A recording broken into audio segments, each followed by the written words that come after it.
बच्चों, मैं आप सभी को नवम कक्षा संस्कृत का प्रश्न पत्र हल करके बता रही हूँ। इसमें निर्देश है सर्वे प्रश्नाः अनिवार्याः सन्ति, प्रश्नानां सम्मुखे अंकाः प्रदत्ताः। सभी प्रश्न अनिवार्य हैं, प्रश्नों के सामने अंक दिए हुए हैं। पहला प्रश्न है उचित विकल्पम चित्वा लिखत। गुणवान इत्यस्मिन् पदे प्रत्ययः अस्ति। मतुप, तवतु, तव्यत और शानच। तो इसमें गुणवान, गुण में मतुप प्रत्यय जुड़ने पर गुणवान बनता है, तो इसका सही उत्तर है मतुप। दूसरा प्रश्न है पठन इत्यस्मिन् पदे प्रत्ययः अस्ति। पठन में कौन सा प्रत्यय है? पठ धातु शत्रु प्रत्ययः अस्ति। तीसरा है बाल टाप इत्यस्य पदम भविष्यति। बाल में टाप प्रत्यय जुड़ने पर बाला बनता है, इसमें द उत्तर सही है। दानवीरः जीमूतवाहनः राजकुमारः इत्यस्मिन् विशेष्य पदम अस्ति। इसमें विशेष्य पद है, तो यहाँ हम देखेंगे जिसकी विशेषता बताई जाती है उसको विशेष्य कहते हैं। जीमूतवाहन की विशेषता बताई जा रही है, तो यहाँ पर जीमूतवाहनः यह विशेष्य है। पांचवा है श्वेतः अश्वः धावति इत्यस्मिन् वाक्ये विशेष्य पदम। इसमें भी विशेष्य बताना है। अश्वः इत्यस्मिन् विशेष्य पदम अस्ति। ग्रामे निर्धनः ब्राह्मणः वसति इत्यस्मिन् वाक्ये विशेषण पदम। ब्राह्मणः इसमें विशेष्य है, ब्राह्मण का विशेषण है निर्धनः, तो इसका उत्तर होगा ब। सातवां है कुटिलः जनः विश्वसनीयः न भवन्ति इत्यस्मिन् वाक्ये विशेषण पदम। इसमें विशेषण है कुटिलः। प्रश्न क्रमांक 2 एक पदेन उत्तरम संस्कृत भाषायां लिखत। संस्कृत भाषा में एक पद में उत्तर देना है। आयतलोचना का अस्ति। इसका उत्तर होगा आयतलोचना सीता अस्ति। अब एक पद में ही उत्तर देना है तो केवल सीता लिखेंगे। दूसरा तुला कीदृशी आसीत। इसका उत्तर होगा लौह घटिता, लोहे की बनी हुई थी। तीसरा है कुत्र दरिद्रता न भवेत। इसका उत्तर होगा वचने। अगला नीरसः इत्यस्य पदस्य विलोम पदम किम अस्ति। नीरसः का सरसः। सरस्वती इत्यस्य पदस्य पर्याय पदम लिखत। वीणावादिनी, वीणापाणी, वागीश्वरी। पर्वतः इत्यस्य पदस्य पर्याय पदम लिखत। नगः, भूधरः। समीपम इत्यस्य पदस्य विलोम पदम किम। समीपम का विलोम पद है दूरम। तृतीय प्रश्न कोष्ठकेषु प्रदत्त शब्दैः रिक्तस्थानानि पूरयत। रिक्त स्थान की पूर्ति करनी है। कोष्ठक में कुछ शब्द दिए हैं उनसे। रामात् पदे विभक्ति पंचमी विभक्ति है, पंचमी विभक्ति अस्ति। राजन शब्दस्य तृतीया विभक्तेः रूपं राज्ञा अस्ति। फलं पदे प्रथमा विभक्तिः अस्ति। अधिकारः पदे अधि उपसर्गः अस्ति। वि उपसर्गयुक्तपदं विहार अस्ति। कृषिकः ग्रामं गच्छति। अस्मिन् वाक्ये संज्ञापदं कृषिकः और ग्रामः दो लिखा है, ये दोनों संज्ञा है और इसमें होना था कर्ता क्या है, कर्तृपद। तो ग्रामम जो है इसका कर्म है और कृषिकः कर्ता है, गच्छति क्रिया है, लेकिन संज्ञा कृषिकः और ग्रामम दोनों है। तो ये प्रश्न में थोड़ा सा गड़बड़ी है, इसमें आप कृषिकः लिख दीजिए, कर्ता पद है कृषिकः। शुद्ध वाक्यानां समक्षम आम, अशुद्ध वाक्यानां समक्षम न इति लिखत। जो सही वाक्य हैं उनके सामने आम लिखना है और अशुद्ध वाक्य, गलत वाक्यों के सामने न लिखना है। पठन्ति इत्यस्मिन् पदे बहुवचनम अस्ति। आम। वदामि इत्यस्मिन् पदे प्रथम पुरुषः अस्ति। वदामि में उत्तम पुरुष होता है तो ये गलत है, न। अगच्छत् इत्यस्मिन् पदे गम धातुः अस्ति। हाँ, आम। सुतम अव्ययपदम अस्ति। सुतम यह अव्ययपद नहीं है। न सर्वत्र अव्ययपदम न अस्ति। सर्वत्र अव्ययपद है तो ये वाक्य गलत है। न त्वं पत्रं लिखसि इत्यस्मिन् वाक्ये त्वं सर्वनाम पदम न अस्ति। ये वाक्य भी गलत है। त्वं यह सर्वनाम पद है तो यहाँ पे न लिखेंगे। अगला प्रश्न, युग्म मेलनम कुरुत। युग्म मेलन करना है आपको, मैंने कई बार बताया है। आप जो प्रश्न है उसके सामने ब खंड में का सही उत्तर लिखिए। जैसे मैंने लिखा हुआ है, देखिए, मनः हरः, इसका सही उत्तर है मनोहरः। चंद्रशेखरः, इसमें बहुब्रीहि समास है, बहुब्रीहि। रमेशः, गुणसंधि। तत्पुरुष समासः, सभापंडितः, व्यंजन संधि। सज्जनः, सप्तजनः, इसमें व्यंजन संधि है। यथाशक्ति, यथाशक्ति में अव्ययी भाव समास है। अगला प्रश्न है 2 अंक का, एक वाक्य में इसका उत्तर लिखना है।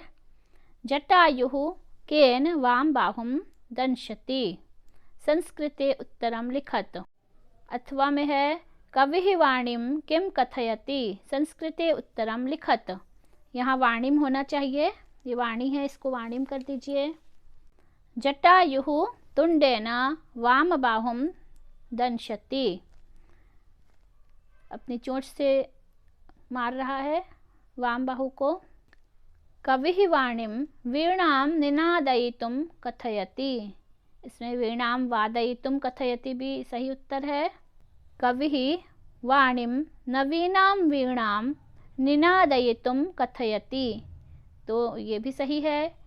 निनादय नवीनामये वाणी वीणाम। अगला प्रश्न है, अन्ते तपोदत्तः विद्याग्रहणाय कुत्र गतः। अथवा में है कालः कस्य रसं पिबति। तो इसका उत्तर लिख लीजिए। अन्ते तपोदत्तः विद्याग्रहणाय गुरुकुलं गतः।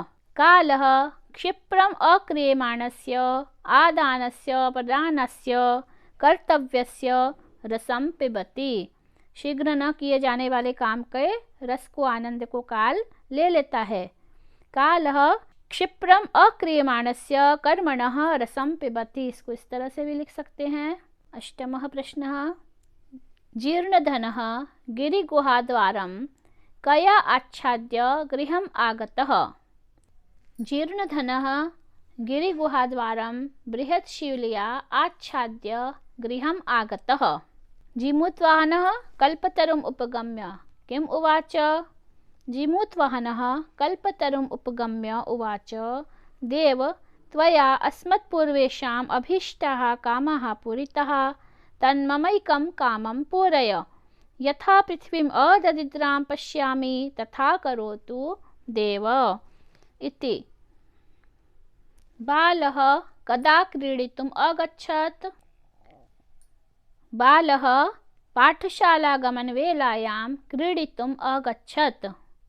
अथवा वाला प्रश्न देखिए, यत्नेन किं रक्षेत वित्तं वृत्तं वा। यत्नेन वृत्तं रक्षेत, वृत्तं चरित्रम। फिर है प्रश्न, तपोदत्तः केन प्रकारेण विद्याम् अवाप्तुं प्रवृत्तो अभवत्। इसका उत्तर है तपोदत्तः तपश्चर्यया विद्याम् अवाप्तुं प्रवृत्तो अभवत्। बालिका किम दृष्ट्वा आश्चर्यचकिता जाता। क्या देख करके आश्चर्यचकित हो गई थी। बालिका वृक्षस्य उपरि स्वर्णमयः प्रासादं दृष्ट्वा आश्चर्यचकिता जाता।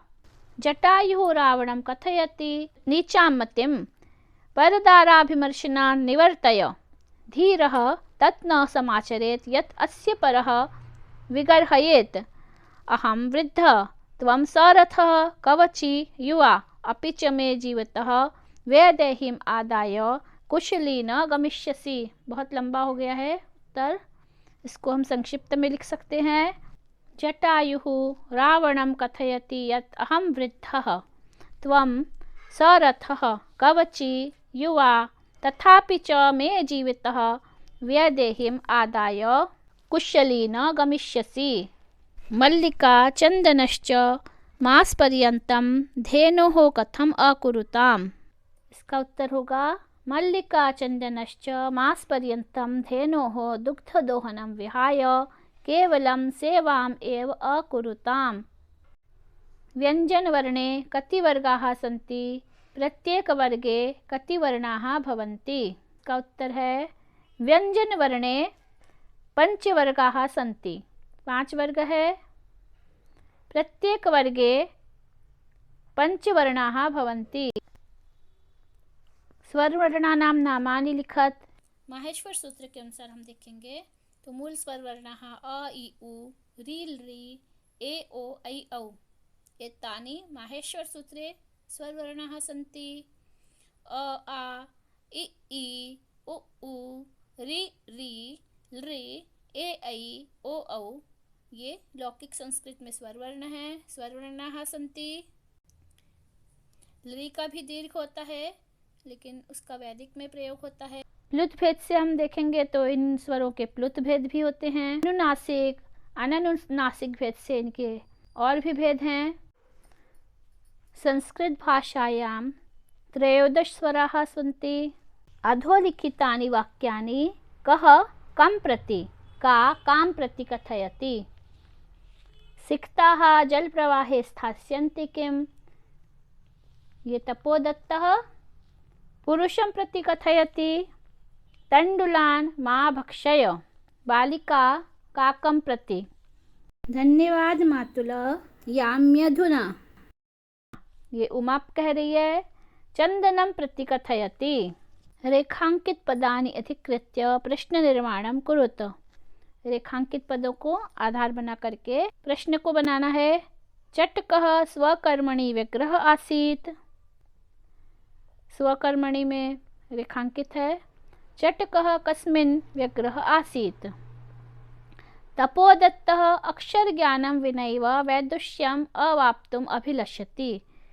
इसमें रेखांकित कुछ नहीं है तो हम तपोदत्तः को यदि रेखांकित करेंगे तो प्रश्न होगा कः अक्षर ज्ञानं विनैव वैदुष्यम् अवाप्तुम् अभिलषति।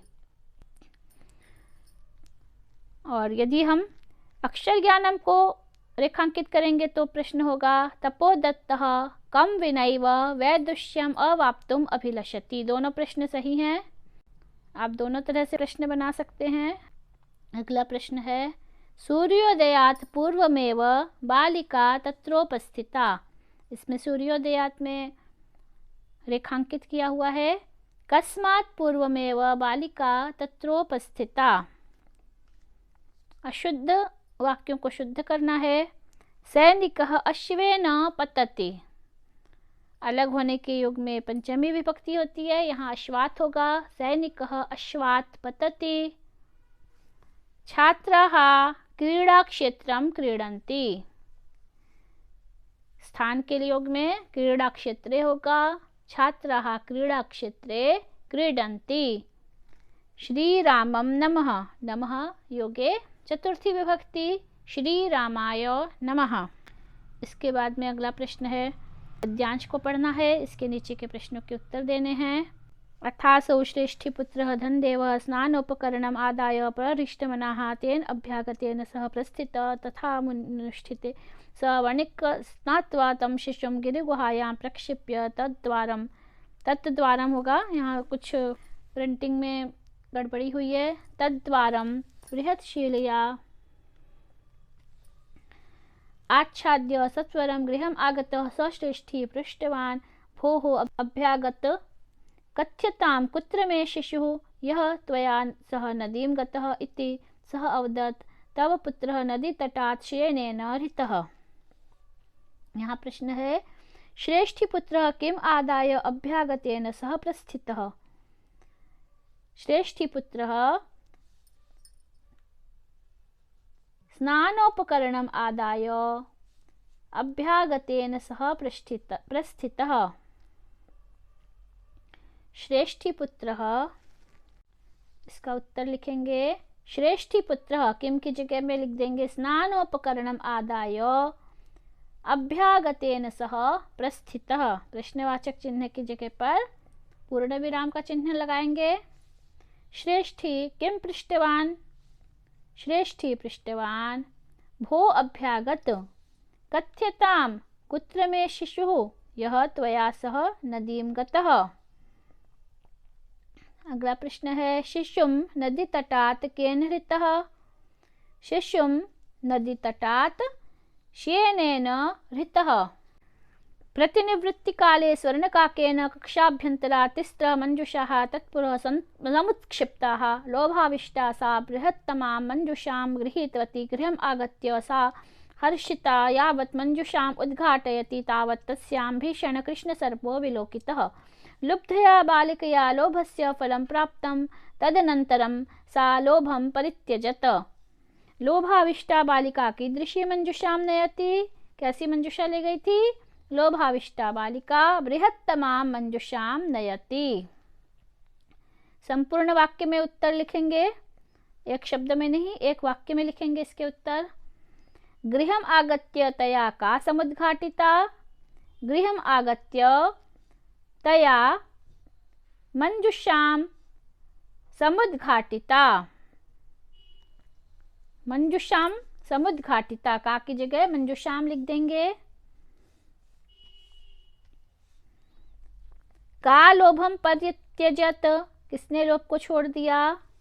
लुब्धया बालिकया लोभम परित्यजत, या लोभाविष्टा बालिका लोभम परित्यजत। प्रश्न 17 अधोलिखितं पद्यांशं पठित्वा प्रश्नानाम् उत्तराणि संस्कृत भाषायां लिखत। इसमें ये जो श्लोक है ये जटायु शौर्यम से आ गया है, 3 पाठ हट गए थे उसमें से आया हुआ है। इसका भी हम अभ्यास कर लेंगे। जटायुस्तम अतिक्रम्य तुंडेनास्य खगाधिपः वाम बाहुन दश तदा व्यपहारन् अरिंदमः। अरिंदमः खगाधिपः कति बाहुन व्यपाहरत, कितने बाहु को व्यपाहरत, कितनी बाहु को? 10 बाहुन। अरिंदमः खगाधिपः 10 बाहुन व्यपाहरत। जटायुः केन वाम बाहुं दंशति, जटायुः तुंडेन वाम बाहुं दंशति। अरिंदमः कः आसीत्, अरिंदमः शब्द यहाँ पर जटायु के लिए प्रयोग किया गया है। अरिंदमः जटायुः आसीत्। सुभाषितानि का श्लोक है ये। पिबन्ति नद्यः स्वयमेव नाम्भः स्वयं न खादन्ति फलानि वृक्षाः नादन्ति सस्यं खलु वारिवाः परोपकाराय सतां विभूतयः। नद्यः स्वयं अम्भः न पिबन्ति, वृक्षाः स्वयं कानि न खादन्ति, वृक्षाः स्वयं फलानि न खादन्ति। केषां विभूतयः परोपकाराय एव भवन्ति, सतां विभूतयः परोपकाराय एव भवन्ति। अधोलिखितं नाट्यांशं पठित्वा प्रश्नानाम् उत्तराणि संस्कृत भाषायां लिखत। इसमें नाट्यांश लिखा हुआ है। पुरुषः भोस्तपस्विन् कथं माम् अवरोधं करोषि, प्रयत्नेन किं न सिद्धं भवति, का आवश्यकता शीलानां सिक्ताभिरेव सेतुं करिष्यामि स्वसंकल्प दृढ़तया। तपोदत्त बोलता है आश्चर्यं किं सिक्ताभिरेव सेतुं करिष्यसि, सिक्ता जल प्रवाहे स्थास्यन्ति किं भवता चिन्तितं न वा। पुरुषः सोत्प्रासं चिन्तितं सम्यक् चिन्तितं नाहं सोपान सहायतया अधिरोढुं विश्वस्यमि, समुत्पुट्लैव गन्तुं क्षमो अस्मि। का जल प्रवाहे न स्थास्यन्ति, सिक्ताः जल प्रवाहे न स्थास्यन्ति, बालू पानी के प्रवाह में नहीं रुक सकती है। पुरुषः काभिः सेतु निर्माणं कर्तुं प्रयतते, पुरुषः सिक्ताभिः सेतु निर्माणं कर्तुं प्रयतते। कः सोपान सहायतया न अधिरोढुं विश्वसिति, पुरुषः सोपान सहायतया न अधिरोढुं विश्वसिति। अथवा में उमा मातुल पितामह कथयति मासानन्तरम् अस्मद्गृहे महोत्सवः भविष्यति, तत्र 30 सेटकमितं दुग्धम् अपेक्षते, एषा व्यवस्था भवद्भिः करणीया। चन्दनः प्रसन्नमनसा 30 सेटक परिमितं दुग्धं शोभनं दुग्धव्यवस्था भविष्यति, एवम् इति पितामहं प्रति त्वया वक्तव्यम्। उमा। धन्यवाद मातुल। याम्यधुना प्रश्न है, मासानन्तरम् उमायाः पितामहस्य गृहे किं भविष्यति? मासानन्तरम् उमायाः पितामहस्य गृहे महोत्सवः भविष्यति। तत्र कियत् दुग्धम् अपेक्षते? तत्र 30 सेटकमितं दुग्धम् अपेक्षते। का चन्दनं धन्यवाद दत्ता? का चन्दनं धन्यवाद दत्ता? उमा चंदनम धन्यवादम दत्ता। उमा ने चंदन को धन्यवाद दिया। यहाँ उमाहा लिखा है, जो उमाहा नहीं होना चाहिए, स्त्रीलिंग है, इसमें उमा होगा। उमा चंदनम धन्यवाद दत्ता। प्रदत्त शब्दैः रिक्त स्थानानि पूरयत। कुछ शब्द दिए हैं, इनसे रिक्त स्थान की पूर्ति करनी है। तस्य गृहस्य उद्याने कल्पतरुः आसीत्। दूसरा है, चन्दनः नारी स्वतंत्रतायाः समर्थकः आसीत्। फिर है, जीमूतवाहनस्य सर्वत्र यशः प्रथितम्। चौथा, विद्याध्ययनाय गुरुकुलम एव गच्छामि। गच्छमि है, इसको गच्छामि करेंगे।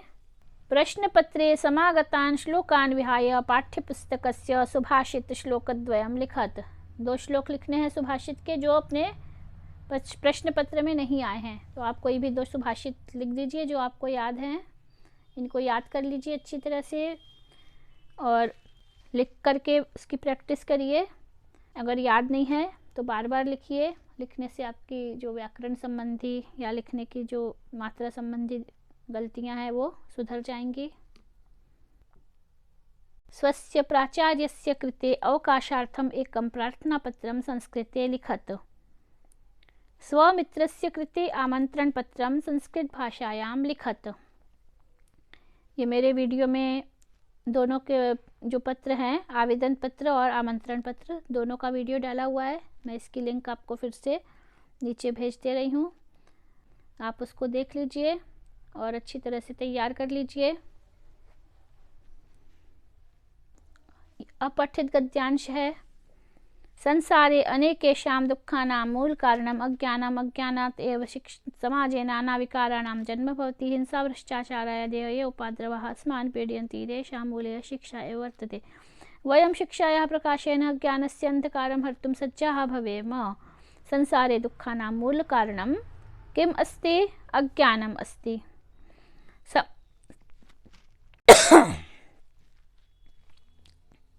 समाजे अनेके विकाराः कथं जायन्ते? समाजे अनेके विकाराः अज्ञानात् एव जायन्ते। के उपद्रवाः अस्मान् पीडयन्ति, ये लिखा हुआ है। अज्ञानात् एव समाजे नाना विकाराणां जन्म भवति। अनेकाशां दुःखानां मूल कारणम् अज्ञानम् अस्ति। हिंसा भ्रष्टाचार के उपद्रवाः अस्मान् पीडयन्ति। हिंसा भ्रष्टाचारादयः उपद्रवाः अस्मान् पीडयन्ति।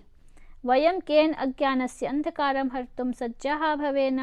वयं शिक्षायाः प्रकाशेन अज्ञानस्य अंधकारं हर्तुं सज्जाः भवेम। गद्यांश का शीर्षक लिखना है। अस्य गद्यांशस्य शीर्षकं लिखत। शीर्षक आप लिख सकते हैं, इसमें अज्ञान के बारे में है तो अज्ञानम लिख सकते हैं, अशिक्षा लिख सकते हैं, शिक्षायाः प्रकाशः लिख सकते हैं,